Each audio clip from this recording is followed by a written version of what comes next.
Gama penasaran sama seberang rawa tilas yang Gama lihat jelas malam itu. Dan pas Gama ngelihat ke arah belakang nih, ke arahnya Budi, di situ dia kaget bukan main.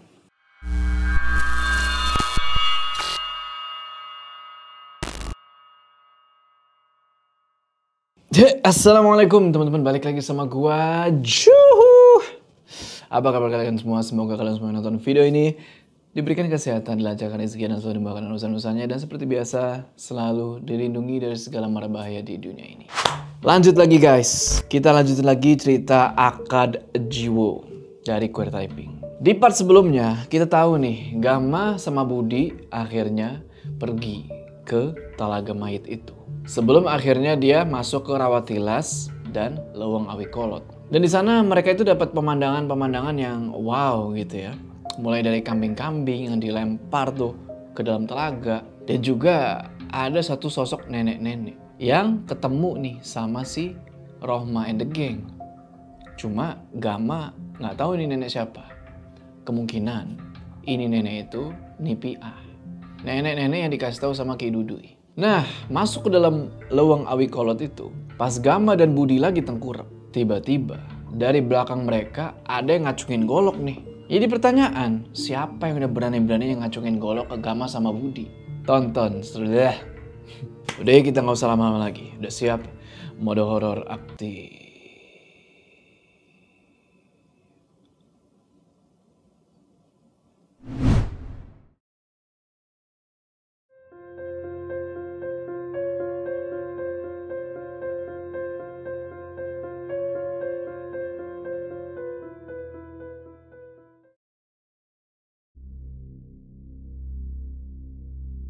Di sini ternyata akhirnya kepala kamu duluan. Sebelum kepala keluargaku kamu tebas. Ternyata itu Mbah Iwan. Dia lagi ngacungin golok nih ke arah lehernya Budi yang lagi tengkurap. Budi cuma diam di situ kan. Dia tenang tuh. Diam. Pelan-pelan tangannya gerak nih.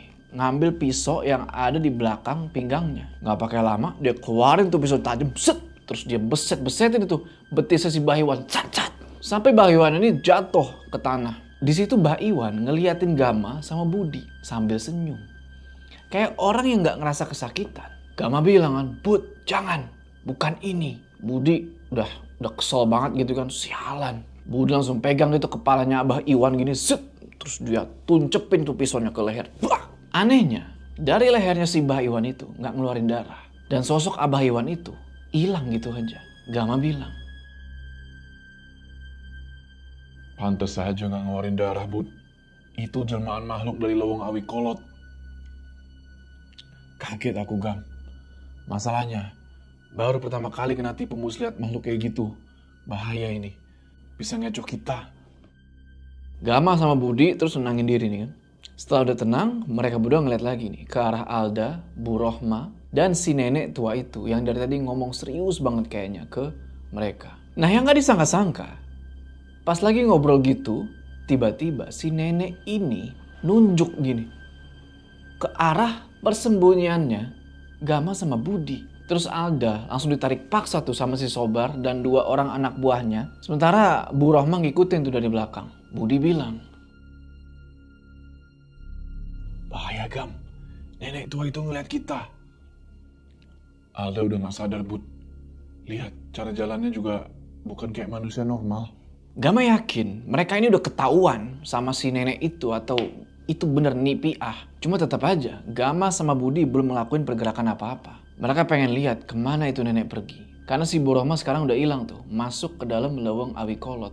Terus mereka ngeliat lagi nih ke telaga yang tadi. Bangkai-bangkai kambing yang dilempar ke dalam telaga itu udah mulai dideketin sama dua sosok buaya warnanya hitam. Dan kelihatannya ini buaya bukan buaya beneran. Ini buaya adalah perwujudan dari penghuni telaga itu atau penghuni Rawa Tilas. Dan buaya-buaya ini kayak ngejemput si nenek tua itu. Gama bilang, Pantes Ki Dudui bilang bahaya. Lihat, Bud. Apa sekarang aja, Gam? Jangan. Bukan itu tujuan kita malam ini.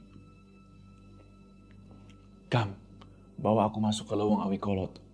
Aku penasaran sama jalan yang ngebawa Rohma dan Alda itu sampai ke rawa ini.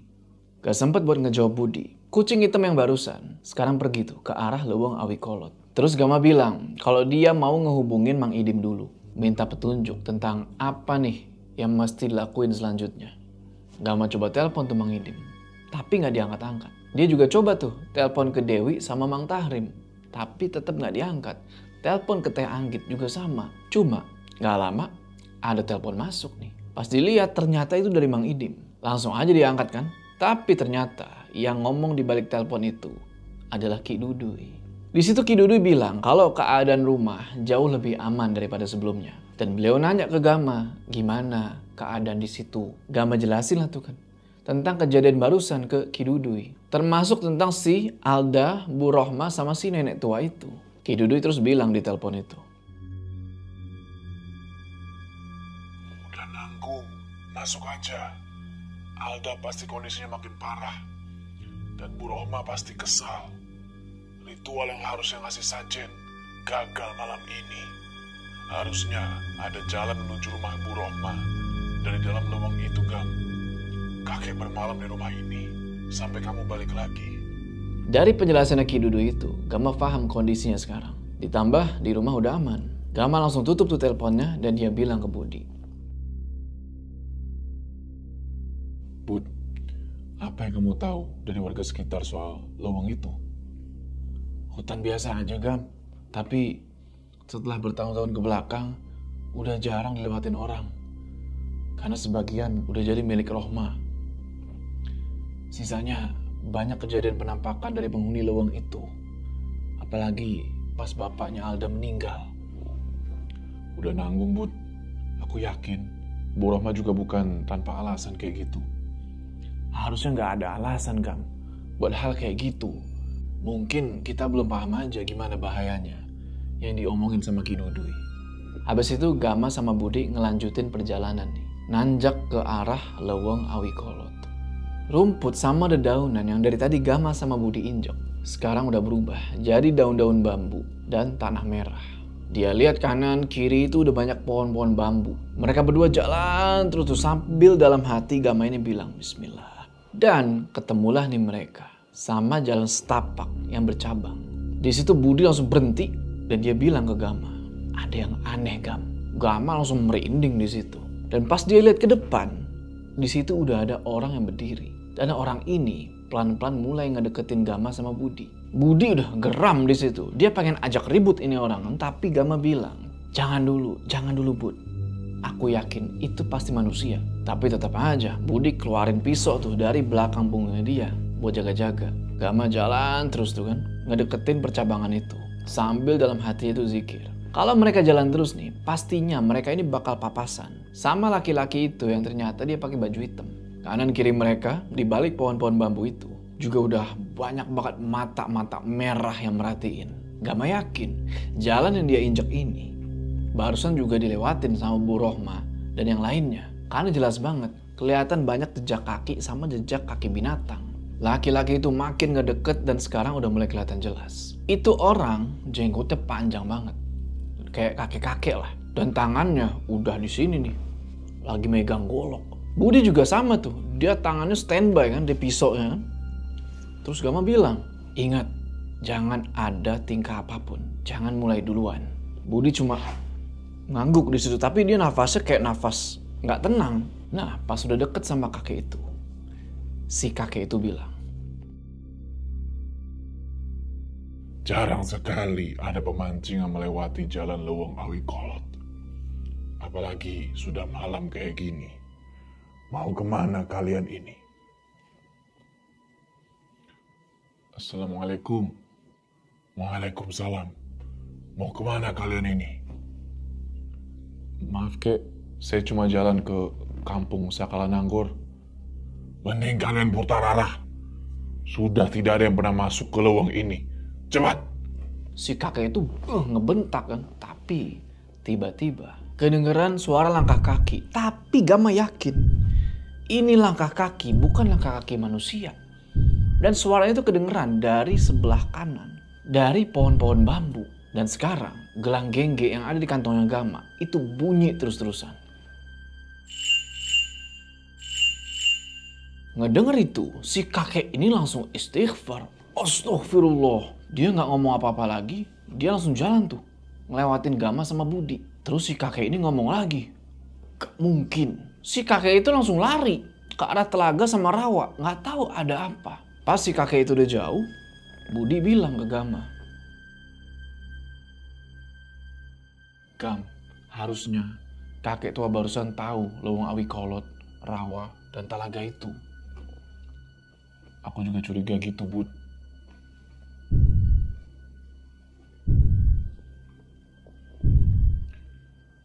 Meong Hidem. Gam, kemana ini? Ada 2 jalan. Kiri, Bud. Aku yakin dan masih ingat betul arah posisi rumahnya Alda. Gak kerasa, sekarang udah masuk tengah malam. Sekali-sekali si Gama ngeliat HP nih. Tapi gak ada kabar dari si Dewi ataupun orang-orang rumah lain. Dan juga itu langkah gede yang tadi, pelan-pelan udah mulai gak kedengeran. Budi terus ngeluarin air minum dari tas pancing. Dia kasihin tuh ke Gama kan, nih Gam minum. Nah pas si Gama lagi minum, di situ Gama baru sadar. Kalau di antara pohon-pohon bambu itu, kayak ada jalan setapak kecil. Dia bilang ke Budi. Bud, iya, jalan itu pasti dilewatin Rohma sebelumnya. Rumahnya berarti udah deket. Anehnya, mata Budi ini ngeliat ke arah Gama, gak ngedip sama sekali kayak. Lebih tepatnya bukan ngeliat ke arah Gama, tapi ngeliat ke arah belakangnya Gama. Dan itu ngebuat Gama penasaran, ini orang ngeliat apa? Tapi dia gak mau tanya soal itu. Dia bilang ke Budi, Bud, jalan cepet. Budi langsung, siap Gam. Gak pakai lama, mereka langsung jalan tuh, ngikutin jalan setapak kecil itu. Dari belakang, di antara pohon-pohon bambu, Gama ngeliat dari sudut mata. Itu ada kaki gede banget. Dan bulunya itu banyak. Sampai-sampai jalan setapak itu ketutup sama itu kaki. Budi bilang. Penunggu Leweng ini bukan Gam? Nggak tahu, Bud. Belum bisa aku pastiin. Sakit! Tolong! Sakit! Di depan, Bud. Sebentar lagi sampai. Itu suara Alda, aku yakin. Iya Gam, leweng ini harusnya luas. Lihat ke arah sana dan di sini. Tapi cuma ada 1 jalan di depan. Jalan setapak ini. Lumayan lama tuh mereka jalan di Leweng Awi Kolot itu. Dan beberapa menit kemudian mereka jalan, di situ Gama kaget bukan main. Karena sekarang mereka ini masuk di kawasan yang banyak banget pohon pisang. Dan di situ ada kandang yang lumayan gede. Juga kecium nih bau kotoran sapi sama kambing. Ditambah lagi ada bau kemenyan. Mereka berdua langsung jalan nih, ngedeketin itu kandang. Dan si Budi bilang, Gam, gak salah lagi, itu kandangnya. Lihat, banyak asap. Artinya kita sudah sampai, Bud. Aku ingat Bu Rohma dan suaminya Alda bilang, di belakang rumah ada kandang peternakan kayak gini. Tunggu di sini, aku pastiin ke depan. Biar bisa masuk dari kiri area rumahnya. Nanti bisa langsung ke kamar Alda. Aku ingat sekarang. Budi langsung pergi tuh buat lihat situasi. Dan Gama sekarang dia lagi jongkok tuh di samping satu pohon pisang sambil merhatiin ke sekitaran kandang itu. Dalam hati Gama bilang, wah jam 11 malam, makin bahaya. Gama terus kan ngeliatin si Budi tuh yang lagi ngedeketin kandang. Gak lama dari situ, si Budi balik lagi nih. Dan dia bilang, aku lupa namanya siapa. Perempuan yang mirip orang gila itu, Gam. Bijenab. Salah satu perempuan kepercayaan Bu Rohma. Kenapa, Bud? keadaannya gak mungkin Gam. Buat kita jalan berdua ke depan. Terus nemuin Alda malam ini di kamarnya. Sobar sama Jenab kelihatan di ujung kandang. Roma kayaknya udah tahu kita bakal datang. Kalau aku sendiri yang jalan ke depan gimana? Susah Gam, benar-benar susah. Masalahnya kalau kamu ngizinin, malam ini aku habisi orang yang ngalangin kamu. Itu gak masalah, pasti gampang. Jangan ada nyawa yang melayang malam ini. Tujuan kita bukan itu. Harusnya masih ada cara yang lebih mulus. Gak lama mereka denger nih suara kambing sama sapi. Dan tiba-tiba suara itu makin kencang. Ditambah ada sorot lampu senter nih yang ngarah ke lokasi mereka berdua. Nah terus ada kayak suara orang nih merintah. Di sana, cepat. Gama sama Budi tahu persis itu suara siapa. Itu suaranya si Sobar. Nggak pakai berlama-lama lagi, Budi langsung ajak Gama tuh buat cepet-cepet cabut dari situ. Dan mereka berdua lari nih ke arah jalan Leweng Awi Kolot. Sepanjang perjalanan ke sana, mereka berdua ini kayak ngedenger ada suara perempuan yang ketawa-ketawa dari arah Leweng Awi Kolot itu. Dan sekarang Gama sama Budi udah ngeliat sosok-sosok aneh udah pada nunjukin diri mereka tuh dari tengah-tengah hutan. Budi bilang, Gam, lebih cepat lagi. Berapa orang, Bud? 4 orang, Gam. Sama si Sobar juga. Cepat, suruh aku buat ngabisin mereka. Jangan, Bud. Kita jangan ke arah barusan. Jalan ke arah Rawatilas, langsung ke bawah. Pas lagi lari gitu, suara teriakan sama wujud-wujud gak jelas itu udah pada nutupin jalan di bawah pohon bambu. Sosok-sosok manusia, mukanya pucat. Dan bagian kepala mereka itu gak ada satupun yang utuh. Ngelihat itu, Gama bilang ke Budi, Korban tumbal, Bud. Duluan, Gam. Kalau kayak gini, kita sampai Rawatilas, orang-orang itu pasti ngejar. Baik, tapi ingat, Bud, jangan ada nyawa yang melayang. Ini baru permulaan. Aku harus mastiin semuanya aman dulu. Taruhannya Alda dan keluarga kita juga. Kalau aku nggak balik cepat, tinggalin aja, Gam. Jangan nunggu. Budi langsung masuk tuh, nyelip di antara celah pohon bambu. Sementara lampu senter itu dari belakang masih ngejar-ngejar mereka berdua. Setelah masuk ke celah-celah bambu itu, Budi teriak, "Di sini!" Kayak ngasih ini loh, distraksi gitu buat pengejar mereka. Bener aja, sontak orang-orang yang ngejar mereka berdua itu langsung lari ke arah Budi, ngebuat Gama bisa bebas lari. Awalnya Gama pengen keluarin tuh gelang gengge dia dari dalam kantong. Gama mikir supaya si Meong Hideng itu bisa nolongin dia, tapi nggak jadi karena tahu sendirilah kalau sampai si Meong Hideng ini keluar gimana. Gama masih percaya nih sama Budi kalau dia bisa ngatasin orang-orang itu. Terus si Gama jalan dan sekarang dia udah keringetan tuh sebadan-badan. Apalagi kan si Gama pakai jaket tebel tuh kan, makin gerah aja. Nggak lama, dari jauh Gama lihat dari arah Rawatilas itu ada si kakek tua yang tadi. Yang dia sama Budi lihat di Leweng Awi Kolot. Dia lagi duduk kayak itu kan sambil ngerokok di tepi Rawatilas. Gama terus bilang dalam hati kan, tuh kakek bisa-bisaan cuma ngerokok doang sambil ngeliatin bangkai kambing ngambang. Gama terus jalan tuh ke bawah nyamperin si kakek tua itu. Sambil ya ngos-ngosan lah karena habis dikejar-kejar sama orang di belakang tadi kan, anak buahnya Sobar. Nah, semakin dekat ke si kakek ini, ternyata si kakek ini ngedenger langkah kakinya Gama. Dia langsung seng, ngeluarin goloknya tuh tanpa balik badan ya. Jadi ini kan Gama nyamperin dari belakang nih, si kakek itu seng. Pas lagi kayak gitu, si Gama bilang,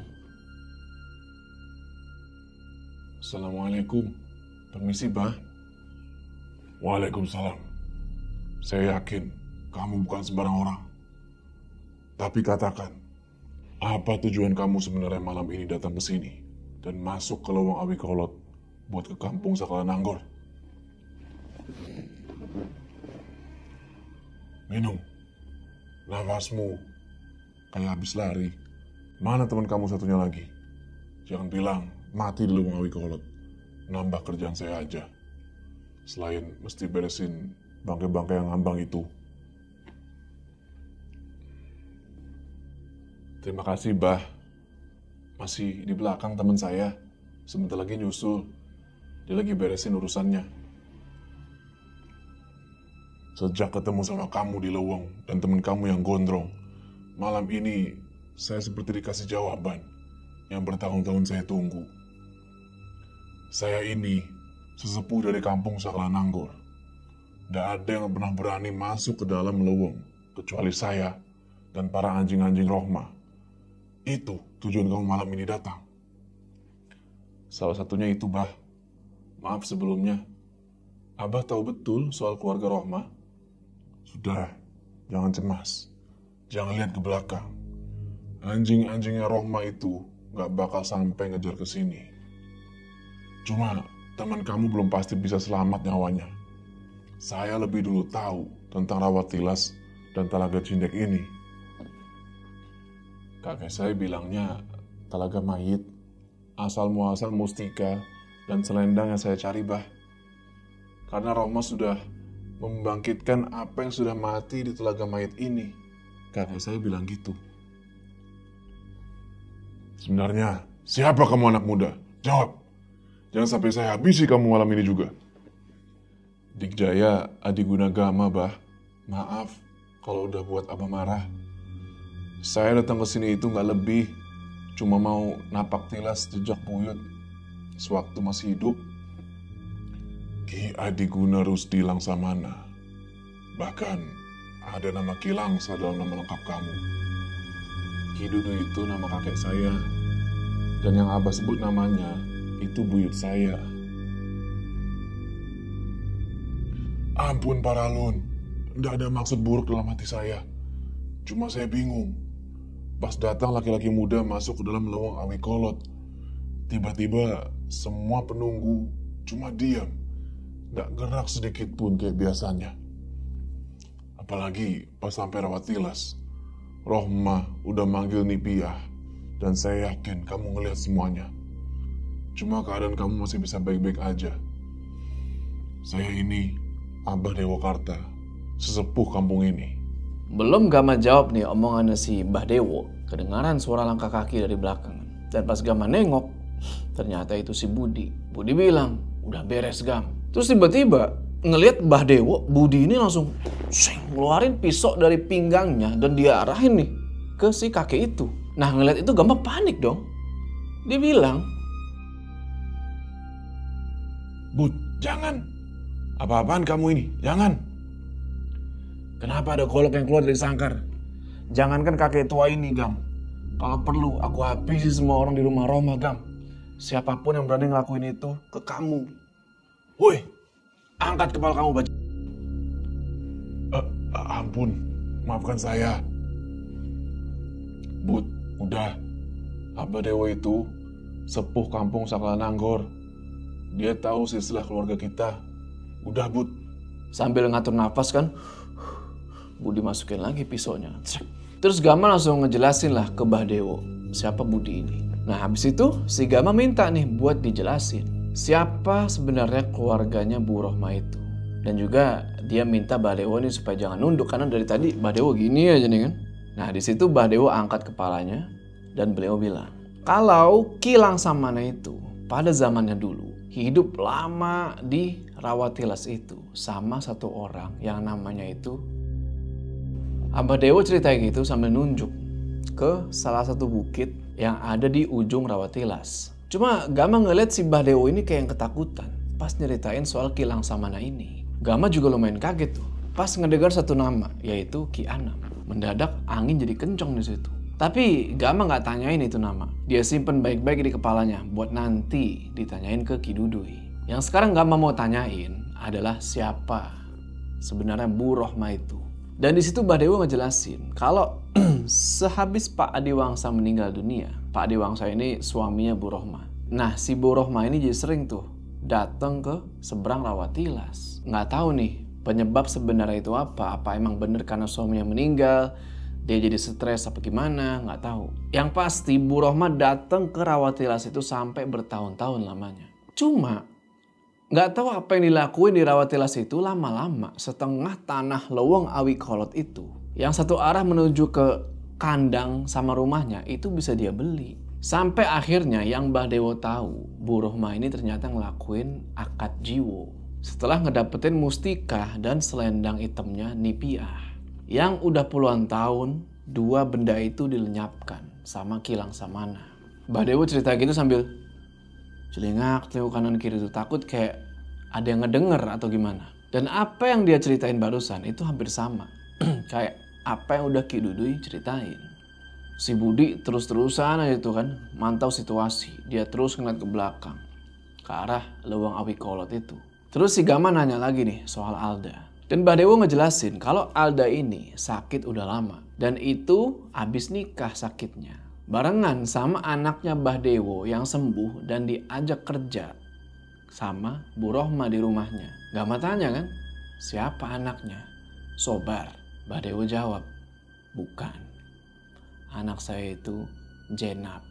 Gama langsung keinget sama perempuan di rumahnya Bu Rohma itu yang penampilannya kayak orang gila. Sampai-sampai Kang Ito ini bilang kalau Bi Jenab itu adalah salah satu orang kepercayaannya Bu Rohma. Budi kaget juga tuh ngedenger apa yang barusan dibilang Mbah Dewo. Terus Abah Dewo ini mohon-mohon tuh ke Gama sama Budi buat tolong selamatin si Jenab.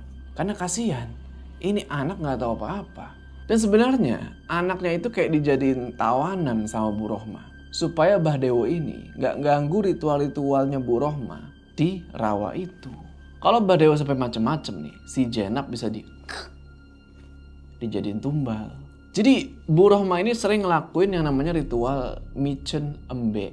Yang artinya itu buang kambing di telaga Cindek itu. Dan setiap udah selesai, Mbah Dewo yang kebagian ngangkat-ngangkatin bangke-bangkenya itu. Karena beliau gak mau ngebuat warga-warga sekitar jadi curiga sama apa yang dilakuin Bu Rohma ini. Abis Mbah Dewo ngejelasin itu, tiba-tiba si Budi bilang, Gam, di atas. Lari cepat, itu pasti Sobar. Biar dia Abah yang urus. Sebagai ucapan maaf barusan, Nak. Semoga Abah dimaafkan. Terima kasih, Bah. Di mana rumah Abah? Ujung kampung Sakalananggor. Jangan ke sana. Kasihanilah Abah ini. Saya nggak mau Jenab dijadikan tumbal oleh Rohma. Tolong jangan. Ayo cepat, gak banyak waktu. Pas Gama ngeliat ke arah seberang Rawatilas, mustika yang lagi ada di kantong celananya Gama itu tiba-tiba jadi panas. Gak pakai lama, Gama keluarin itu mustika. Dan yang awalnya batu itu warnanya abu-abu, tiba-tiba sekarang berubah jadi merah. Semakin Gama genggam batu itu, semakin panas dia rasain. Dalam hati Gama bilang, kayaknya dari sana tuh semuanya dihidupin lagi. Budi juga langsung ngajak Gama tuh buat lanjut jalan. Singkat cerita sekarang mereka berdua udah jalan lagi nih ke arah yang Budi tunjuk. Gama sempat ngeliat ke belakang kan. Dan dia ngeliat Mbah Dewo udah mulai tuh ngebersihin bangkai-bangkai ngambang yang ada di telaga itu. Sementara si Sobar, Gama lihat gak kelihatan batang hidungnya. Sehabis ngelewatin rumput-rumput tinggi, sekarang Gama udah ngeliat lagi tuh rakit Darman yang ngejajar. Tapi bedanya sekarang mereka ini jalan lewat arah samping. Gama bilang, Bud, nggak mungkin kita bermalam di sini. iya, ini masalahnya bakalan semakin rumit, Gam. Aku juga mikir kayak gitu, Bud. Sebentar.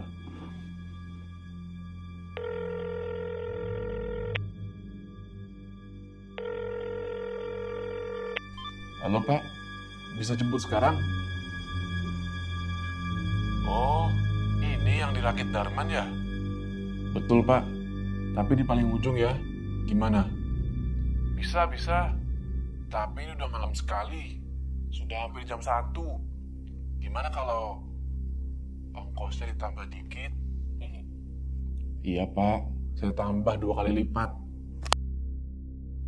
Pindah ke rakit Darman paling ujung, Bud. Sampainya mereka di rakit pemancingan Darman yang paling ujung, Budi terus tuh merhatiin ke arah belakang. Mastiin si Sobar ini gak ngikutin.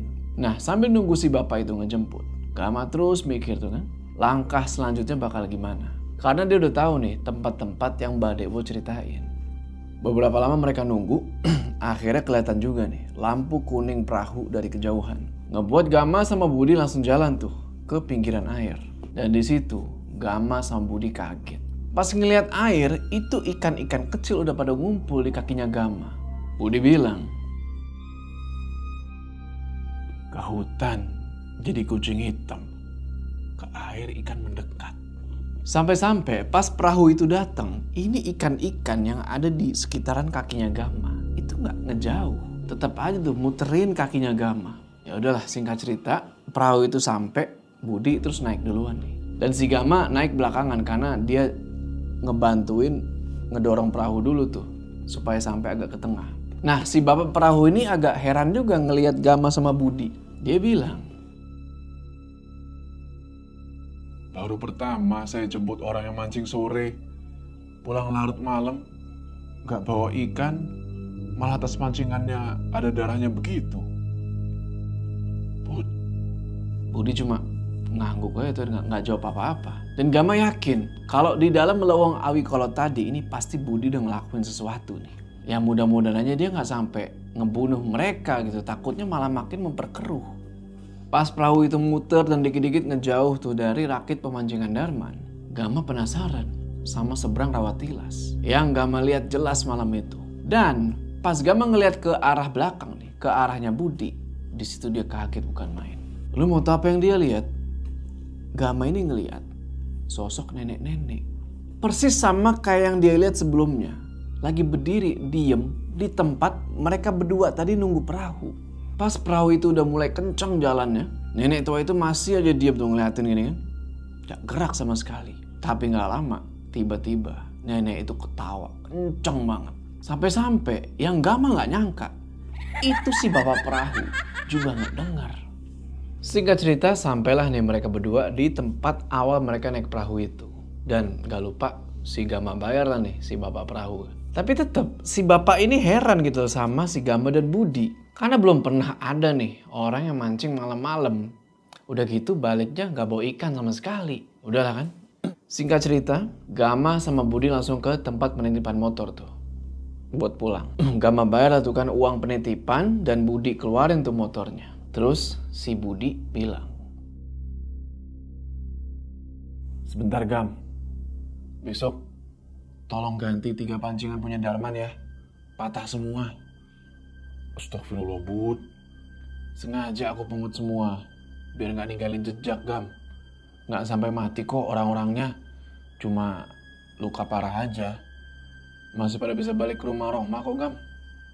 Bud, awas aja kalau sampai ada yang mati. Sosok di dalam lewang awi kolot, semuanya cuma diem, aneh. Sehabis suara langkah kaki kuat seperti meong hidung, ngedeket ke arah aku Gam. Kilang sabut, tapi aku harus cari cara ngelihat keadaan Alda di rumahnya Bud. Secepatnya. Apalagi ini hari Sabtu. Dan besok Minggu. Masih ada waktu sebelum aku balik kerja. Gama khawatir banget tuh sama Alda. Apalagi dia udah tahu sedikit nih tentang Bi Jenab. Yang ternyata adalah anaknya Mbah Dewo, si kakek itu. Sekarang jam udah hampir jam 3 pagi. Setelah ngelewatin perjalanan jauh, akhirnya mereka berdua udah mau sampai lagi nih di rumahnya Dewi. Budi bilang, jangan bangunin Mang Tarim Gam, kasihan. Biar aku aja yang buka gembok gerbang. Jangan Bud, masa setiap kali kamu datang atau pulang malam dari rumah ini, paginya Dewi mesti ganti kunci gembok gara-gara rusak. kesian padahal. Ya udah kan, pas mereka udah deket gerbang, Mang Tahrim kebangun nih gara-gara suara motornya Gama dan Budi. Nggak pakai lama, Mang Tahrim langsung buka itu pintu gerbang. Dan Gama masih ngeliat motornya Mang Idim itu masih keparkir di halaman rumah. Budi langsung parkirin itu motor di halaman dan di depan rumah. Gama ngeliat Mang Idim lagi bersila tuh begini kan, di atas sejadah. Di sampingnya ada Ki Dudu itu lagi duduk sambil ngerokok. Gama samperin mereka berdua dan salam. Assalamualaikum Kek. Waalaikumsalam. Sejak kamu pergi dan barusan gerbang dibuka, tenang rasanya perasaan kakek Gam. Rumah dan semuanya aman, gak ada gangguan. Ini, minum dulu. Udah kakek siapkan. Dapat Bud, ikannya. 3 orang. Alat pancing Darman rusak kek. Maaf. Sisanya ya sosok di dalam lewang awi kolot dan rawatilas. Gak ada yang perlu dikhawatirkan. Cuma Nipiah dan Rohma semakin bahaya sama Alda. Itu aja ikan yang Budi dapat. Aku ketemu sama Abah Dewo. Dia tahu siapa Kilang Samana juga. Apa dia nyebut nama Ki Anam juga Gam? Gama cuma ngangguk kan. Dia keinget kalau nama itu sempat disebut sama Mbah Dewo. Gama ceritain lah tuh semuanya kan, termasuk satu tempat yang ada di seberang Rawatilas. Dan ngedengar ceritanya Gama, Ki Dudu bilang kalau itu semua benar. Dan Ki Anam itu adalah bapak tirinya Ki Langsamana. Pernyataan dari Ki Dudu itu ngebuat Gama jadi makin penasaran nih sama siapa sosok Ki Anam ini. Apalagi Gama inget omongan Mbah Dewo tentang Ki Langsamana yang pernah hidup lama di deket Rawatilas. Gak lama tiba-tiba Mang Idim yang dari tadi bersila sambil merem gitu tiba-tiba melek dan bilang, Ki, bahaya. Kenapa, Mang? Kepala-kepala tumbal itu ternyata sudah ditanam hampir di semua penjuru rumahnya. Semoga penglihatan Amang salah. Malam tadi itu, jiwa Alda sudah akan diberikan ke Nipiah. Tapi kedatangan Gama dan Putih membuat dia ngurungin niat. Dan sekarang Rohma lagi marah-marahnya. Malah kenapa, Mang? Katakan saja, Dim. Anak-anak ini sudah bisa berpikir apa yang harus diperbuat. Malah dia tahu Gama itu keturunan Ki Langsamana. Pasti. Kalau enggak, siapa juga kepalanya yang bakalan utuh keluar dari Leweng Awikolot, Rawatilas, dan Talaga Jindek. Apalagi udah ngelihat Nipiah. Harusnya kalau bukan Ki Langsamana, Gama dan Budi tinggal nama saja kembali ke rumah ini.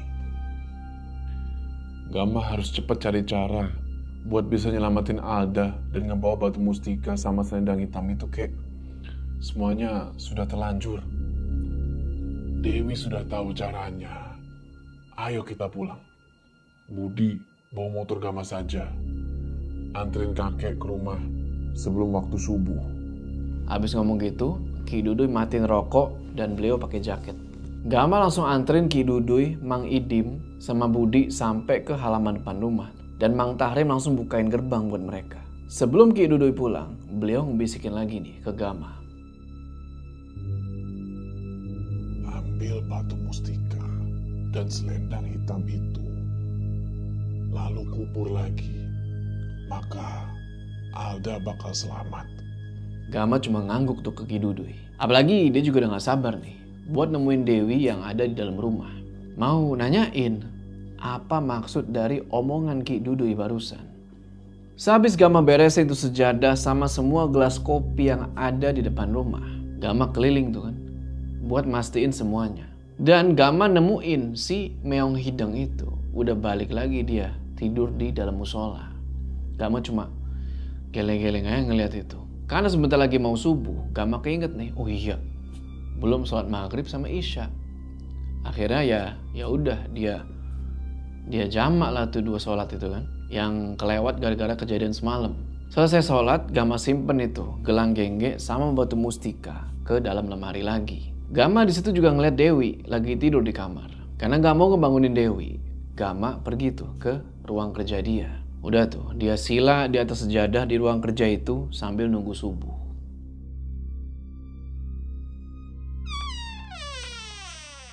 Gam, maaf, aku baru bangun. Ya Wi, gak apa-apa. Sana, subuhan dulu. Dewi terus tutup lagi tuh pintu ruang kerjanya Gama. Dan Gama lanjutin lagi tuh, zikir dia kan. Dia zikir, dia doa tuh, minta perlindungan. Dan minta supaya apa yang dia mau lakuin ini dilancarin. Selesai subuhan, Dewi ngebuka lagi tuh pintu ruang kerjanya Gama. Dan dia bilang, Gam, udah selesai belum? Masuk Wi. Gimana ibu kemarin? Apa curiga? Ki Duduy udah ngobrol panjang sama aku, Teh Anggit, dan ibu. Mereka akhirnya paham. Lagian sama Gam keadaannya kayak kita dulu. Ibu cuma gak mau aja kamu kenapa-napa. Sama berdampak ke keluarga Umi Esi di rumah. Sampai ke Telasmi juga. Sore kemarin ibunya Alda telepon lagi Gam. Barangnya minta dikirim sore ini. Tapi dia mau kamu yang antar. Gimana? Belum aku setujui. Nunggu keputusan kamu dulu. Yain aja Wi, siapin barangnya sore ini buat aku antar. Tapi Gam, Udah, jangan khawatir. Cuma ini caranya, biar aku bisa kembali ke rumahnya Alda. Udah tanggung, Wi. kalau Mang Ade ikut buat bongkar, nggak apa-apa kan? Nggak apa-apa, siapin aja sore ya. Pagi ini aku istirahat, nanti siang aku ke toko. Setelah sarapan pagi dan ngobrol-ngobrol sama Bu Mulyani dan Teh Anggit, Gama langsung izin tuh buat istirahat tidur. Sedangkan si Dewi pamit tuh buat pergi ke toko bangunan. Di atas kasur sambil meremin mata, Gama bilang di dalam hati, Pantes, Gilang sama nanyisain pecahan batu mustika. Kayaknya tahu, kedepannya bakal kejadian kayak gini.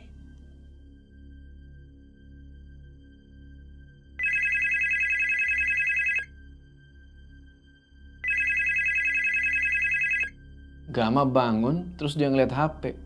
Ternyata udah ada 5 kali lebih panggilan dari Mang Idim. Dan di situ juga ada SMS dari Dewi yang isinya Mang Ade nggak bisa nganter sama Gama sore itu. Terus Gama bilang dalam hati kan, bener juga, lebih baik sendiri aja daripada Mang Ade kenapa-napa. Singkat cerita, nggak terasa waktu udah siang nih. Gama sholat zuhur tuh. Selesai sholat, dia beres-beres perlengkapan, termasuk ngambil juga batu mustika dan gelang gigi itu. Terus dia masukin ke kantong. Habis asar, Gama pamit nih ke Bu Mulyani sama Mang Tahrim yang lagi ngurus tanaman tuh di depan rumah. Di situ Bu Mulyani bilang, Gam, besok ke rumah sakit lagi ya sama Dewi. Ibu gak enak hati. Ingat Lasmi terus. Iya Bu, besok gak mau usahain ke sana. Itu motornya udah Amang siapkan Pak. Beberapa jam ke belakang, Budi ngantar ke sini. Sekarang kemana Budi Mang? Kayak yang baru tahu Budi aja kamu Gam. Budi kan sering aneh gitu. ya udah kan. Habis itu Gama langsung pergi ke arah motor yang udah diparkirin di halaman rumah. Terus dia buka HP nih, buat coba nelpon Mang Idim, nanyain nih kenapa kok sampai miss call 5 kali. Cuma sayangnya, teleponnya nggak diangkat-angkat. Dalam hati, Gama bertanya-tanya nih, ini si Budi udah tahu belum ya kalau aku mau pergi ke rumahnya Alda sendirian. Gama nyalain itu motor, terus dia keluar lewat gerbang yang udah dibukain sama Mang Tahrim. Berangkat tuh dia ke toko. Setibanya Gama di toko, dari kejauhan udah kelihatan nih mobil bak yang emang biasa dipakai buat nganterin pesanan-pesanan. Kelihatan udah keisi penuh tuh sama bahan-bahan bangunan. Gama samperin lah tuh kan, sekalian ngobrol sama Mang Ade yang lagi jaga di situ. Mang, ini pesanan yang mana? Tamu aneh yang minggu kemarin Pak. Temannya ibu yang mobilnya bagus. Tapi katanya bapak sendiri yang mau kirim. Iya, bener Mang. Kalau mau ikut, ayo temenin saya. Kali ini nggak dulu Pak. Maaf. Gak lama Dewi keluar nih dari dalam toko, abis ngelayanin pelanggan yang lain.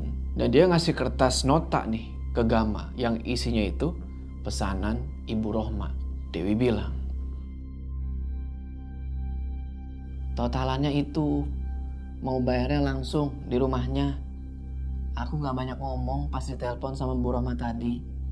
Aku juga gak nanyain soal Alda. Barang sampai, ambil uangnya, langsung pulang ya Gam. Mending aku berangkat sekarang ya Wi. Budi ada kesini nggak? Nggak kesini Gam. Kenapa emangnya? Nah iya bener, berangkat sekarang aja. Biar kayak kemarin sebelum Isya udah pulang.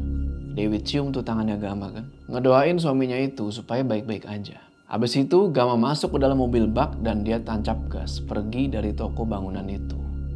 Nah di perjalanan sebenarnya Gama ini masih kepikiran gitu loh sama apa yang diomongin Ki Duduy dan Mang Idim. Soal kepala-kepala yang ditanam di sekeliling rumahnya Alda. Gama mikir nih, apa mungkin itu cuma kepala-kepala kambing aja yang ditanam. Terus nyetir gitu kan. Gak lama ada telepon nih masuk dari Mang Idim yang ditunggu-tunggu dari tadi kan. Langsung aja Gama angkat. Assalamualaikum Gam. Budi udah ada di situ. Waalaikumsalam Mang. Belum, Mang. Ini Gama lagi di jalan. Ngirim barang pesanan Bu Rohma, tapi sendiri. Tadi juga mau tanya ke Amang. Ki Dudui udah ngelarang Budi jangan pergi ke kampung Saralananggor. Sobar sudah tahu ciri-cirinya Budi. Yang aman cuma kamu aja. Takut kenapa-napa. Amang di rumah kakek? Iya, makanya agak susah panggilannya ini. Ya sudah, kalau ada apa-apa, cepet telepon Amang. Mungkin Budi pulang ke rumah dan pasti nurut sama omongan kakek. Udah habis itu telepon ditutup dan dalam hati Gama bilang nih, ya juga gak mungkin Budi berani nih ke kampung Sakalananggor, apalagi udah dilarang sama Ki Dudui. Gama lanjut tuh tancap gas sambil mikirin gimana caranya ya ngedapetin mustika sama selendang hitam yang ada di kuasanya Bu Rohma ini. Karena kata Ki Dudui itulah satu-satunya cara buat nyelamatin Alda. Nggak terasa udah hampir 3 jam tuh Gama nyetir ke rumahnya Alda. Sempet kena macet juga di jalanan kota dan sekarang udah masuk nih ke jalan utama buat ke rumahnya Alda. Untungnya si Gama hafal nih jalannya. Dia udah gak perlu nanya-nanya lagi ke warung pinggir jalan. Selama di jalan Gama zikir terus tuh. Sambil terus kepikiran, aduh nanti bakal gimana kejadiannya nih. Terus dia coba SMS Dewi nih, ngasih tahu kalau sebentar lagi udah mau sampai. Dan ngasih tahu juga supaya jangan nelpon selama masih di rumahnya Alda. Dan tolong tanyain Mang Idim, si Budi udah ada apa belum? Perasaan Gama udah gak tenang di situ. Dan sekarang dia udah sampai di belokan dekat rumah Alda. Beberapa warga ngeliat tuh mobil bak yang Gama pakai. Kayak yang udah gak aneh. Mereka tahu kalau tujuan mobil bak ini ya udah pasti ke rumahnya Bu Rohma.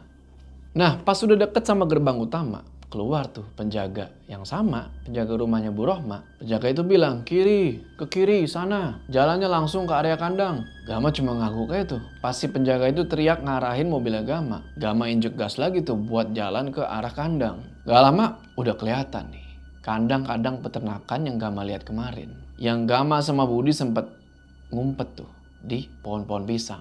Udah, Gama parkirin tuh mobil deket kandang sesuai arahan si penjaga tadi. Habis parkir, Gama turun tuh.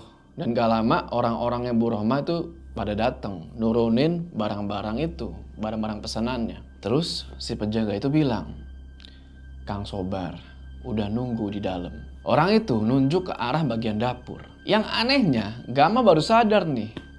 Dia perhatiin kalau lutut ini orang diperban. Dan kelihatan kayak masih ada bekas darah yang seger.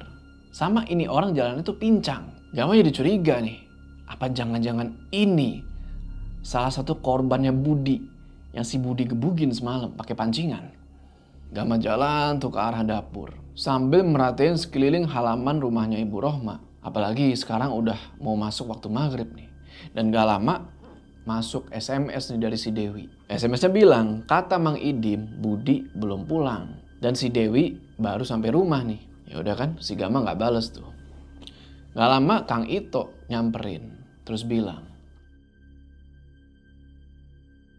Pak Gama. Assalamualaikum, Kang. notanya di bawah Pak. Mumpung Sobar dan Ibu baru aja keluar. Ayo masuk Pak. Jenguk Alda dulu. Udah nggak sadar dari malam kemarin. Biar sekalian udah tanggung datang ke sini. Ya udah kan, Gama langsung ikutin tuh si Kang Ito dari belakang ke arah dapur yang kelihatannya luas banget. Masuk ke area dapur itu, Gama ngeliat kamarnya Alda pintunya kebuka dan ada orang yang keluar dari situ. Siapa lagi kalau bukan Bi Jenab. Tapi di situ Bi Jenab nggak ngeliat ke Gama dan Kang Ito bilang, ayo Pak Gama masuk. Dia ngajak Gama masuk ke kamarnya Alda. Gama ngeliat Alda sekarang cuma tidur itu di atas kasur. Tapi pas Gama datang, badannya Alda ini gerak-gerak kayak yang kena setrum. Kang Ito ngeliat itu heran sejadi-jadinya. Nah karena katanya Bu Rohma sama Kang Sobar ini lagi keluar. Gama kayak yang dapat kesempatan nih. Apalagi batu, mustika sama gelang gengge yang di kantong itu udah kayak merespon sesuatu. Gama langsung minta izin tuh ke Kang Ito sebagai suaminya buat ngeluarin sesuatu yang ada di dalamnya Alda. Setelah diizinin, Gama langsung ngebangunin badannya Alda tuh kan. Dan pas Gama pegang itu badannya Alda, panas banget. Gama keluarin tuh batu mustika dari kantongnya. Terus dia tempelin ke punggungnya Alda. Ces! Terus Gama bilang nih pelan-pelan, keluar.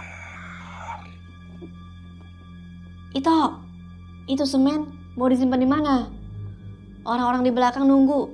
Temui dulu. Baik, Bi. Kang Ito langsung jalan tuh keluar kamar. Dan si Gama langsung lepasin tuh batu mustika dari punggungnya Alda. Karena ternyata susah banget buat ngeluarin sosok yang ada di dalamnya Alda ini. Pelan-pelan Bi Jenab masuk nih ke dalam kamar. Dia ngedeket tuh ke arah Gama sama Alda. Dan seketika suasana di dalam kamar itu langsung berubah. Bi Jenab bilang, Sesakti apa kamu emangnya, Gam? Mau ikut campur urusan ini? Peduli setan kamu keturunan siapa? Alda sudah mati sejak menjadi mahar nyawa keluarganya. Pilihannya, mending kamu pulang dan jangan pernah balik lagi. Cuma ikhtiar, Bi. Gak ada yang sakti kecuali yang nyiptain kita. Apa nggak cukup malam kemarin Telaga mengganggu ritual Bu Rohmah? Mbah Dewo cerita banyak, tapi sayang, mungkin sekarang udah bakal mati di tangan Sobar dan Bu Rohmah. Karena barusan mereka berangkat ke rumah Mbah Dewo, ngeberesin satu persatu. Paling kepalanya dikubur di sini. Selanjutnya kamu. Bukannya Mbak Dewo, Bapak Bi Jenab. Ya, tapi kesalahannya dia fatal. Semalam dia ngomong sama kamu dan Sobar lihat. bener aja. Nggak lama, tiba-tiba Gama ngedenger Bu Rohmah teriak-teriak tuh di depan rumah. Jenab, cepet kesini. Ternyata ada suaranya Bu Rohmah kedengeran dari depan rumah. Bi Jenab langsung jalan tuh ke depan rumah. Dan di situ Gama ngedenger Bu Rohmah bilang, Obati luka Sobar. Itu luka di tangannya. Jarinya hampir putus. Masa nggak ada yang bisa nangkap itu laki-laki gondrong sialan itu? Dewo dibawa sama laki-laki itu. kaget Gama ngedenger itu kan. Sekaligus seneng. Karena dia tahu si laki-laki gondrong itu udah pasti Budi. Gak lama tiba-tiba badannya Alda gemeteran tuh. Gama langsung samperin lah tuh si Alda kan. Dan si Alda ini ngomong, Tolong.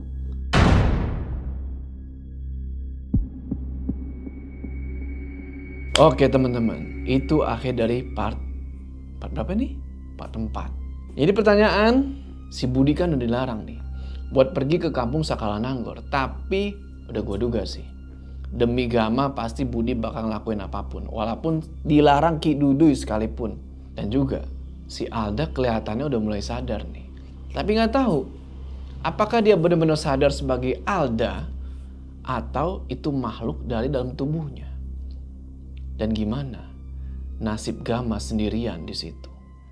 Tonton video selanjutnya. Oke, sebelum kita berpisah, jangan lupa kalian like video ini dan bagi yang belum subscribe, ayo subscribe sekarang ke channel ini supaya kalian gak ketinggalan part selanjutnya dari cerita ini. Gua Jo. Sampai ketemu di cerita selanjutnya.